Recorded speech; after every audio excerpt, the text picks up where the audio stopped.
Live from Fargo and serving you on TV, online, and on the go, this is Valley News Live at 5.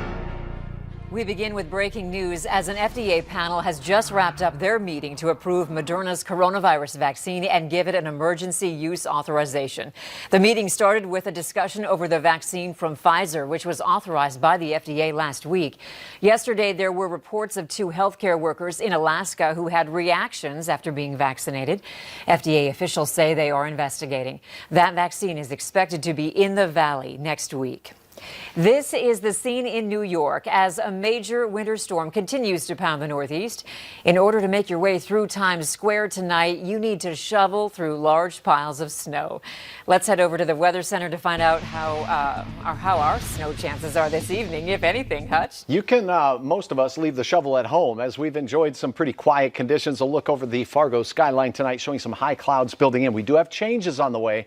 However, we'll detail those in a moment. Right now, look at temperatures across the area. Most of us near 30 degrees. Roseau's sensor is a little bit off base there. 37 is what's being reported. It's probably closer to 30, 35 in Bismarck. Here is a look at the low clouds and fog that lingered in the area throughout the day, just now clearing out of the FM area. But the Northern Valley and into Minnesota has seen those pesky clouds continuing, and now we have flakes and mixed precipitation building out to the west. That does not, Andrea, get here this evening, so you can leave your shovel home. Temperatures will be steady in the 20s. The wind will be steady and increasing late with gusts overnight that will be pretty noisy out there. We stay quiet in the mid-20s here in Fargo and in Grand Forks. We'll have details as I track that batch of snowflakes out to the west. It will impact some of our drive time in the morning and afternoon. I'll have details on that, and we're looking ahead toward the Christmas holiday to keep you advised of what you can expect. It looks like, Andrea, some real cold is about to take hold. Details in a moment. All right, thanks, Hutch. Authorities say a snowmobiler's body has been recovered from Lake Irvine near Devil's Lake. The Ramsey County Sheriff says the man broke through the ice Tuesday night. Deputies discovered his body and snowmobile in the lake north of Church's Ferry. Officials believe the death is an accidental drowning. The victim's name has not been released. The Fargo Police Department is warning you about a high-risk sex offender in the community. 50-year-old Stephen Gibson is now living at 123 15th Street North. That's just a few blocks from Unicorn Park. Gibson was convicted of child neglect and solicitation of gross sexual imposition. Police say he convinced a woman to sexually assault a 1-year-old baby. High-risk sex offenders are considered the most likely to reoffend. Police are trying to put an end to months of disruption from a group of kids harassing drivers out of Fargo's south side. Valley News Team's Callie Hubbard found out the district lieutenant has been working with the state's attorney's office to see what police can do. And we will have that story for you in just a little bit. Meanwhile, jobless claims jump as states reimpose COVID restrictions. The number of first-time claims for unemployment benefits totaled 885,000 for the week ending December 12th. This is the highest number since early September. Analysts expected the number to drop from last week's report. North Dakota taxpayers are on the hook for thousands of dollars after Governor Doug Burgum's failed attempt at filling an empty legislative seat. Last month, the state's Supreme Court unanimously declared that Burgum does not have the authority to appoint someone to that House seat. According to billing records, the governor's office is claiming more than $12,000 in costs. The West Fargo Police Department, along with Sandy's Donuts, will present Sanford Health Foundation with a $1,000 check. That money was raised by selling the police department's pink patches in October. The money will stay in the community, helping to fund the Edith Sanford Breast Initiative. Since the launch of this project, both groups have raised nearly $8,000. Back in 2017, CDC data showed 543 cancer cases were reported in North Dakota. A man from Tennessee was on a ventilator for more than 90 days, but his wife didn't lose hope. He was in a medically induced coma. Still, she wrote letters to him every day. Chris Yu explains how one couple persevered through COVID-19. For Mike Dial, just getting up is a challenge. And every step, a chore. Short on breath. But with the support of his physical therapist and the support of his wife, Trish, how far God has got him.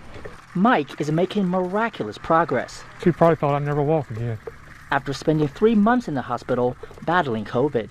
I took his story to Facebook and I put out a prayer request, and instantly there were over 2,700 prayers going up for him. Mike was diagnosed with COVID-19 on August 18th. He was then put on a ventilator before being transferred to a hospital in Memphis. There, he remained on the ventilator for 95 days while also in a medically induced coma. They told me that he had a 55% chance of survival. In addition, he suffered a brain bleed. I saw a lifeless body,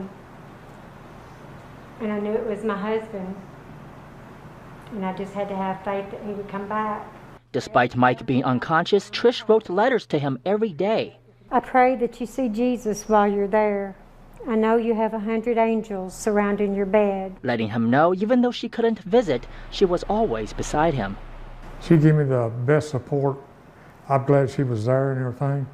And when I came to, like I say, she'd been talking to me for a while. And I'm telling you, I got to thinking back because I'm lucky to be here. While Mike was on a ventilator, Trish also made a video featuring their 3 grandkids and other family members. She says the hospital staff played the video over and over, and Mike started responding to it. Today in Houston, Texas, a couple of superheroes dropped in to say hello to patients in the hospital. Suspended from above, Batman and Superman descended down the side of the MD Anderson Cancer Center to pay a visit to some of the center's youngest patients. They eventually joined Santa, his elves, and a few more superheroes handing out presents to the children. A big thank you to everyone who has joined us in helping out the Great Plains Food Bank. So far, our virtual food drive has raised more than $15,000, but that's only 40% of our goal. If you're willing to help, there are a number of items you can purchase and donate right from your phone. Download our free VNL News app, look for the virtual food drive, and then click to donate. Police are trying to put an end to months of disruption from a group of kids harassing drivers out of Fargo's south side. Valley News Team's Callie Hubbard found out the district lieutenant has been working with the state's attorney's office to see what police can do.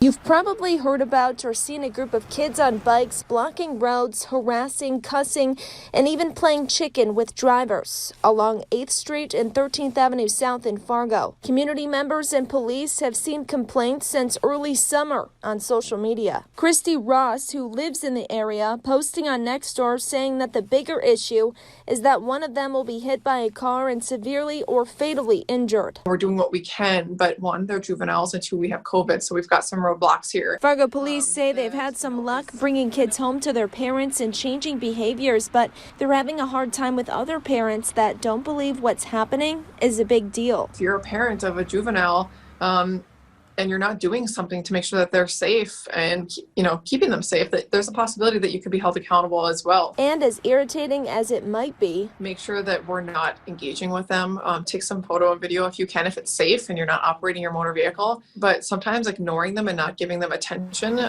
is the best course of action. In Fargo, Callie Hubbard, Valley News Live.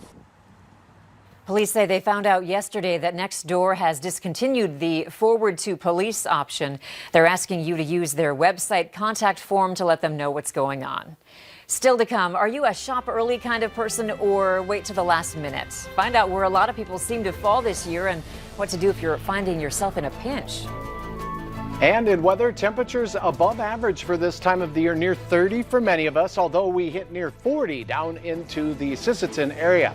A beautiful setting sun as clouds are building in. We'll have details on the snowflakes these clouds will bring coming up next.